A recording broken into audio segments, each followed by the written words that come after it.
Hello and welcome to the HVAC Diaries.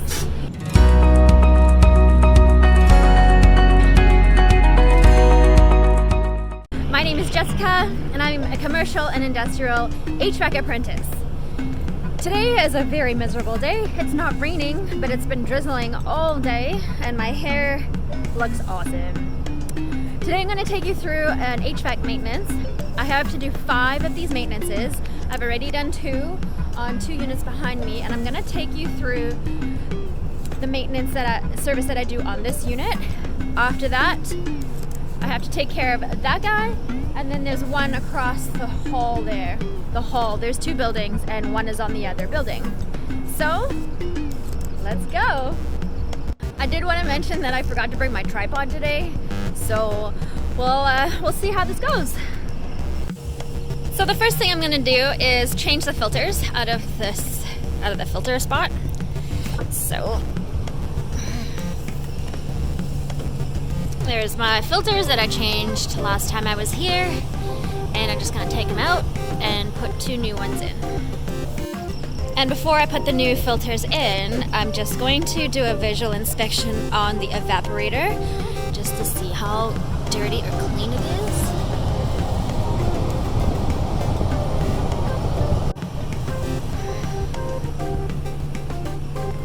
Vbelts on that one and on that one. So we'll see what kind of condition this guy's in.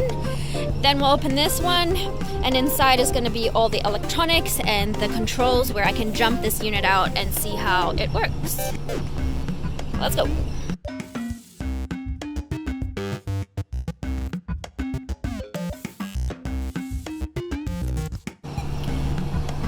So the blower is running. I can't tell how that Vbelt looks, so we're gonna turn power off. It's a little rusty. And now we can take a look at the condition of this guy. And so far, let's see.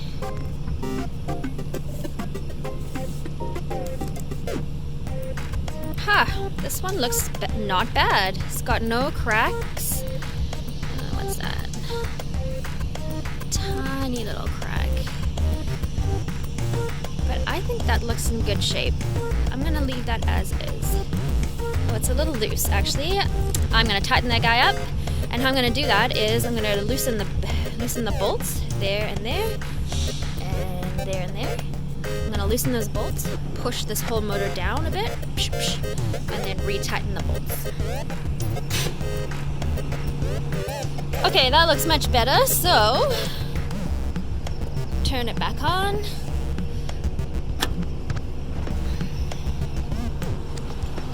There she goes. Okay, so that's what it looks like inside this compartment. I'm gonna take off this panel now, and behind there's the electrics. And here are the controls, but the other side of the controls are inside the panel. I'll show you in a second. Here we go. Now, usually I would verify voltage on these units, but because I service them every 3 months, I did it last time.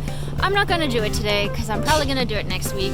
I've spent a lot of time changing V-belts, so I'm gonna skip that one today. Just saying. Okay, so I'm gonna do a visual inspection to make sure that there's no burnt wires or anything that looks concerning. Everything looks quite beautiful. I changed these contactors not the last time, but the time before I was here, so maybe 6 months ago. Everything looks good. Okay, so let's jump this guy out. We're gonna test the heating. When I jump out these carrier units, I do like to use these magnetic jumpers by Supco because I know they work and I love them. They're awesome. Okay, so let's do that. And over here.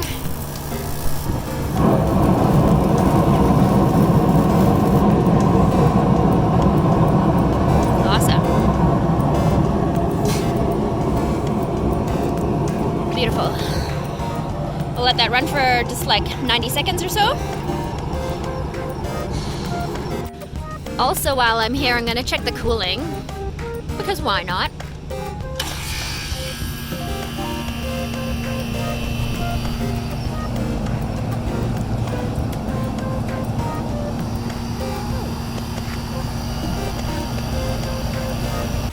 Alright, everything's buttoned up again.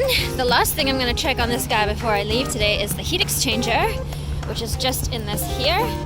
I'm gonna undo all those screws. Unfortunately, I don't have my tripod, so you can't watch me do it. And then I'll show you inside. Okay, I've taken out like the 17 screws that holds this guy in, and because the blower is blowing, it wants to push the panel out. So if I take my knee away, I'll just blow off. And that's the heat exchanger. It's very loud in there, so... And I'll also get my flashlight, one sec.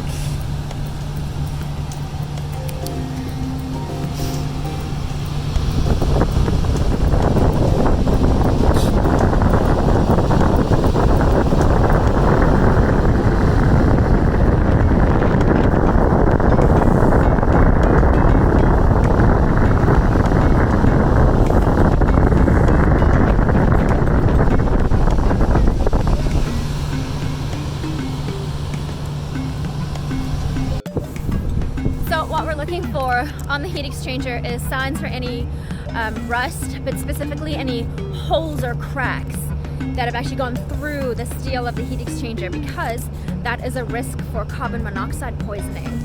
So if we find any holes on those bends, then we would shut down the heat to this unit so that it couldn't provide any heating and have no risk for carbon monoxide poisoning downstairs. This one looks good. So I'm just gonna get the cover back on.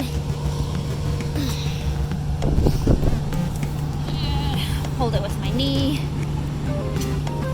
There we go. And then put the 17 screws back in. So that's the unit I just did maintenance on. Just did a service on that one. And this guy also has a bad Vbelt. So that's 3 out of 5 so far. This is the bad Vbelt here. I'll show you the cracks on it. There, ugh, pretty bad. So I have already, with my little ratchet spanner, I've already loosened all of these 4 bolts. And let's see if I can do this with one hand. I'm gonna just push this motor up so that this V-belt will come off easily. There we go. See? Now I can pull that V-belt off easily and put the new guy on.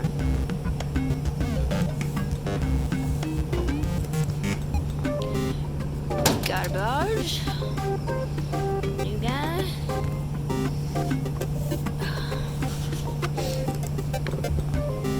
Alright. New guy. I'm gonna do the large side first, I think. Get that bit nice and snug. Push the motor back down. And I'm gonna need 2 hands for this, so you guys can't watch, but I'm gonna push that down as far as possible. That gives us a good tension here. Not too tight, but a good tension. And then once I've done that, I'm gonna tighten those 4 bolts. And pro tip, I learned on the first one over there that you should tighten the top bolts first, because you gotta push them up a little bit. You gotta push them up to the top. Okay, easier said than done. But the problem is that gravity wants to pull them down. So if you tighten the bottom 2 first and you get it nice and tight, these bolts are impossible to tighten once they're down there. So you gotta pull them up to this position and then tighten them. Alright, my hair looks so great. I'm done with my maintenance up here on these 5 units. That guy across the way there looked in good shape. Got 10 dirty filters and 3 busted V-belts. And I will be back in 3 months' time to check them all again. Thank you for watching this episode of the HVAC Diaries. Like this video if you found it awesome, and subscribe to my channel, and I'll see you next time.